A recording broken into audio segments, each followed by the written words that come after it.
Issue of national minimum wage, which is the focus today, is a social commentator, Victor. Hi, Victor. Good to have you here. Pleasure being here. And I was saying, behind camera that you're looking like a comrade. I feel.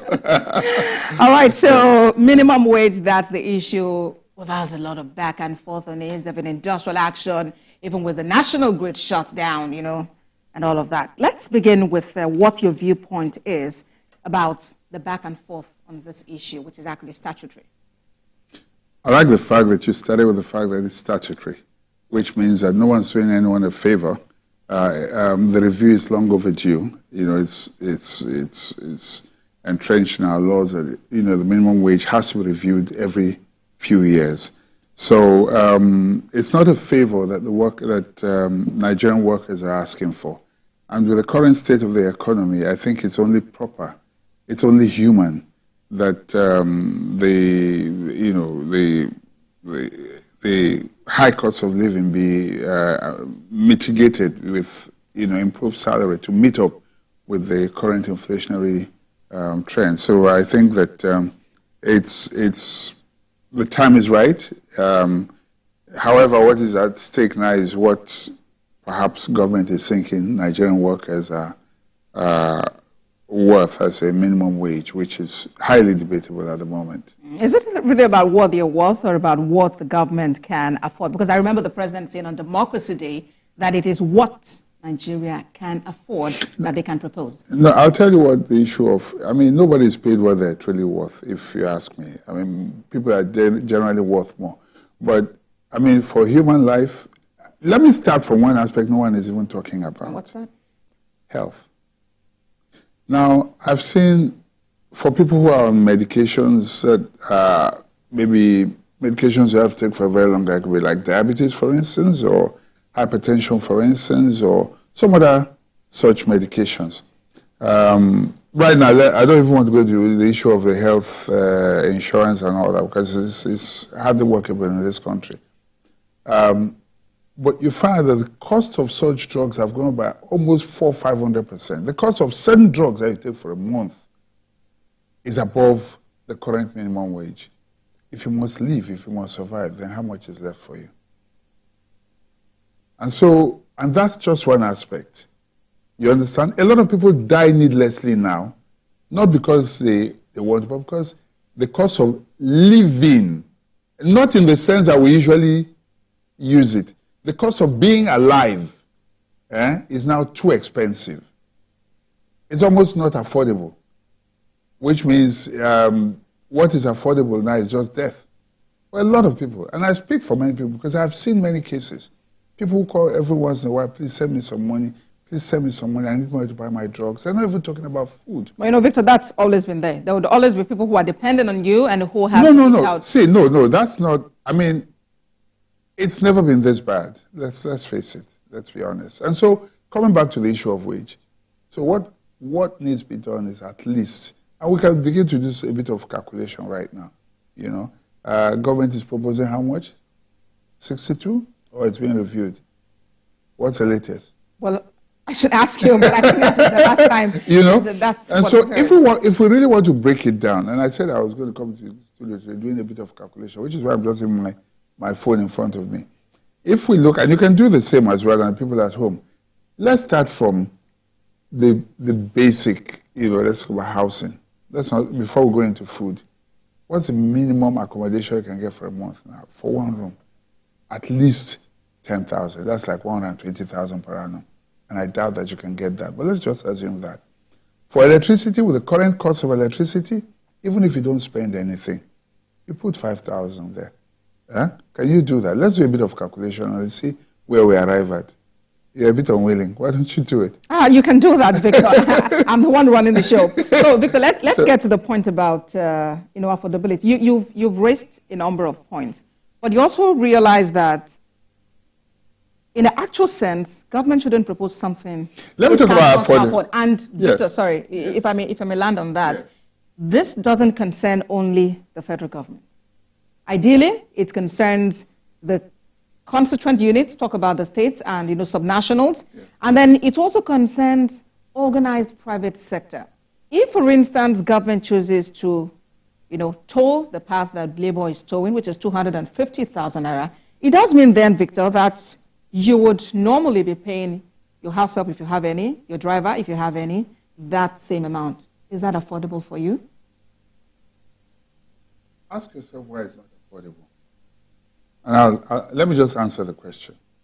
The reason why it may appear not affordable, if for instance, wages increase, of course, the economy, you might talk about inflation, but there's also going to be reflation because more money will come in, okay, which means there's more spending power, okay?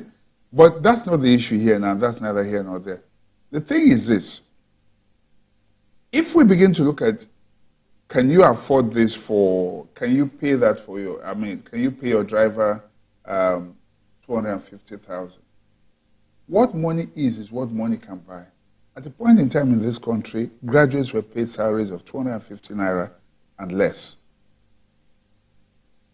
That was, at today's rate, you say that's chicken feed. That's like nothing. But the important thing was that 250,000 could meet all their basic needs.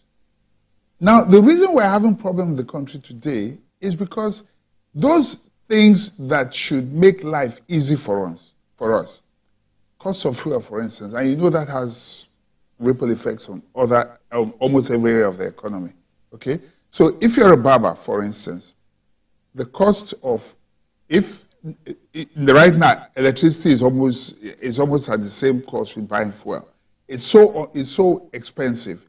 And then the alternative, if you say, okay, you get to buy fuel, that is very expensive. The alternative, which is your electricity, is also expensive. So, and not only that, the schools are increasing their fees for your children. Your landlord is increasing because he also needs to survive. The market woman is increasing. Everything else has gone up but the salary. So which means that salary that you have, and I say this to you because you're an employer as well, okay? Your salary has been static at the same amount.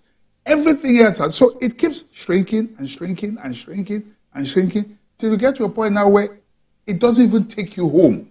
From the day you receive your salary is as good as gone. With the indices you have mentioned, what really is a workable solution? Is it wage increase, and at what percentage?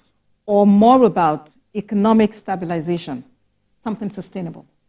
Now, let me use the word sustainable rather than economic stabilization, because the economy is right now destabilized completely the way it is. But it can be stabilized, can't it? Well, I don't know about being stabilized. There are policy decisions. If you permit my saying this, there were some reckless policy decisions that were taken. Yes, the IMF and the rest may say, oh, way to go, way to go, way to go. But I tell you that most countries will think about political stability and economic stability above everything else. Why do I say so? And what are your priorities? And I say this, I'm not insensitive. I just want to say this so that the public does not misunderstand me. Where are our priorities? If you're spending how many billions now for pilgrimage, you say to yourself, is that a priority right now? Because this is something that is personal for individuals. I mean, you can give them the rates, you can give them dollars at a rate that is affordable. Then you are subsidizing. I can understand that. But the kind of budget that was allocated for pilgrimage, I can't quite remember the figure now. Is it 150 or 92? Do you remember? I can't remember exactly. Please don't look at me like that. Well, I do not want you to lose you, so that's why my focus is on this. So let me come back to that. Yes, when please. You look at the kind of insane money that goes into places, and now let me begin to mention them. What was used for refurbishing the VP's quarters, for instance, and where some of these monies are going to, it just doesn't make sense. And to put things in proper perspective, we call billions billions. People don't understand what a billion is. Let me locate. I've said this, I think here or one or two places before. At the rate of 50,000 naira every day, you wake up, you go and take 50,000 naira. Tomorrow you wake up, give me 50,000 naira. It will last you 55 years, less about a month or so. 1 billion naira. 1 billion naira. Okay? It will last you for 55 years at the rate of 50,000 naira every day you wake up. Do the maths if you have a calculator with you. That's 55 years, less 1 or 2 months. Okay? Now, when you look at that amount and you hear that things like that are spent on things that are not really helping the common man, you know, Guinness is closing down now. Should that be happening? Okay, Guinness has been here for how many years? So many companies are leaving the country now. Should that be happening? So as it goes, jobs are going. Taxes are going. You are recommending a reordering of priorities. But obviously, yes. So the thing is, we should where are our priorities? We should think about, let the common denominator be the common man, the poorest of the poor. The rich can take care of themselves. If every policy is directed at making sure that the poorest of the poor are at least comfortable, that whatever they have can take them home, then we can begin to, then the economy is then balanced. Where the middle class is almost non-existent, what you find is a situation where every rich man driving has his eyes on the rear view mirror because he doesn't feel comfortable. He knows he can be attacked. It can be meal for the hungry at any time, unfortunately. All right. So in the course of trying to agree on a minimum wage, we know that organized labor at some point had to embark on strike. Yes. Then we also know that strike is meant to be final last resort. Not necessarily. Not necessarily? Let me explain. Because there is a process and they follow the process. You will give warning. You probably give a warning strike or give notice. They followed all the procedures. And so if nothing happened through those stages, when you see a strike, labor is responsible. They are not careless. They know the law as well. Okay? They followed all the processes. And then when nobody is listening or reacting, they follow through until the final stage, which is a strike. And now they've suspended the strike. If they come again now, you want to blame them. They have said they've given them time. If nothing happens, they go back and strike again. Because that seems to be the only language that all governments over the years seem to understand. But do you really think, Victor, that 250,000 naira is affordable? Like, it's something that government can pay, it's something the states can pay, it's something that organized private sector can pay? Because we hear that some state governments are not even paying 18,000 naira minimum wage. Let me tell you why labor can make a demand and put its foot down. The politicians are not the ones preparing salaries. They're not the ones receiving revenue. They know how much money comes into government coffers. They work in government. How many of them? Labor. What's the percentage? What's the percentage? No. Get what I'm saying. I'm talking about people with information. So in all the government revenue streams, whether customs, tax office, and all the various organs, they know how much money comes in. You and I may not know. We don't work for government. Okay? They also know about the frivolities of our politicians. They know what is affordable, I dare say. And so if they make the demands, it is also based on the information that they have. Because these politicians are just there. They're the ones that prepare all of this. They're the ones that keep the records. They're the ones that know all the accounts. Better than you and I. So I think labor is informed. If they make a demand, if government is saying that it is not affordable, that's not exactly true. It just means there may not be enough for them to waste, as they have always done. I think that it should be enforced so that there will be very little left for them to either steal, and I say so responsibly, I'm not any particular person, but we know that there are many corrupt politicians, okay? So there will be very little left to steal and very little less to squander on areas that are not priority. Later on the show, I'd like us to talk about, cost of governance and what the recommendations are, because we know there are some people who feel, for instance, that there's no point having, a bicameral legislature. It could just be one. And there are those who even say that they should even work on part-time basis. Yes. Like there's no reason for a full-time work. But at the moment, let's go back on this strike that happened and, some of the action that we saw. Definitely that process paralyzed, the economy, at least for that day. The economy, even like it was a standstill. And the height of it was the shutting down of the grid. Let me get your reaction to that. That singular act of, taking down the grid, putting the entire country, in total blackout. Now, let me go back to something. If you notice, during the military era, the only thing that got the attention of the government at the time, Abacha and the rest, was when Pengassan joined the strike, when the petroleum tanker drivers and the rest. There are certain things that you need to get government attention. You can't be talking about, I mean, the thing is, they may have felt it, but the common man is feeling it every day. The light may be there, but you can't afford to reload. So the common man is those in Bandi probably get 2-3 hours of light every day. So it doesn't make much difference to them. So the common man is already down. Say that is down, needs fear no fall. The common man is already down. So that didn't affect the common man. It shook the political elite. That is the kind of language they hear.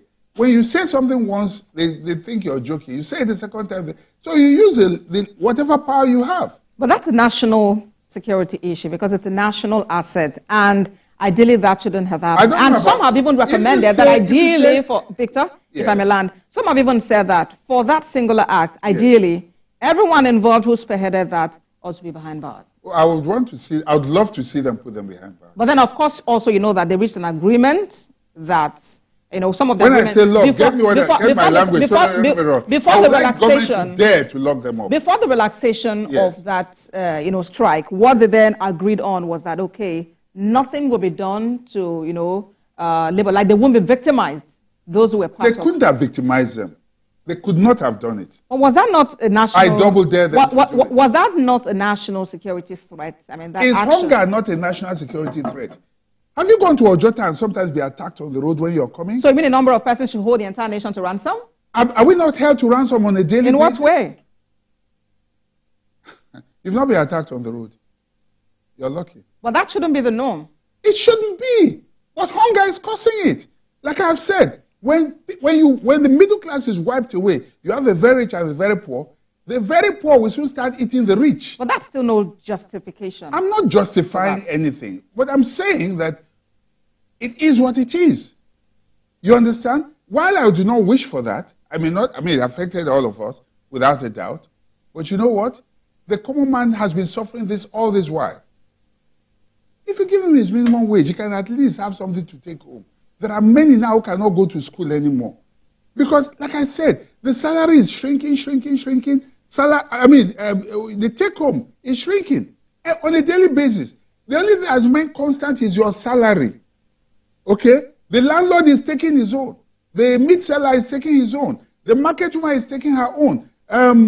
Electricity is taking its own. Fuel is taking its own. Tuition for your children's school fees is taking its own. You are the only one, from this single human being. How much is left? Nothing. But Victor, really, if we may look at this again, earlier we're talking about affordability, 250,000 naira, right? Let me say something about that number. Yeah. You see, I have in my possession, I wish I thought about it, I would have brought it. Zimbabwean dollar, 50 billion note. And I think 100 billion, I have 500 million, I have 20 million. And at the same time, I have one Zimbabwean dollar. What it therefore means, and what it says to me is that once upon a time, and those big notes, by the way, cannot even buy a loaf of bread. What it says to me is that where one Zimbabwean dollar could have bought a loaf of bread before, now $100 billion Zimbabwean dollars cannot buy that same loaf of bread. One of the questions that has lined up for you. It's not about the numbers. Yes. Get me right, and that's what I keep re-emphasizing. It's not about the numbers. Whether it is 250, because the naira can still be, redenominated. You understand? Which means you can remove 2 zeros, and it will come down to the 250,000 can become 2,500. It is what it can buy. Where 250 naira can pay the salary of a graduate once upon a time, now even the 250 may not even be enough. I was saying that one of the questions I had lined up for you earlier was actually if, with this recommendation, if we are on our way to Zimbabwe. Well, if government is not listening and doing what it should do and is headstrong, not being sensitive, we're very well on our way. Because if we think that we're on our way. Because if we think that all we need to do is to increase the wage, bearing in mind that there will be inflation, which is something you referenced earlier. If you ask me, I will tell you what I think we should also be looking at. Okay, we'll talk about those recommendations, but Victor, let's take a moment. Yeah, let's take a moment. When we come back on Standpoint, we'll continue the conversation. Please give us.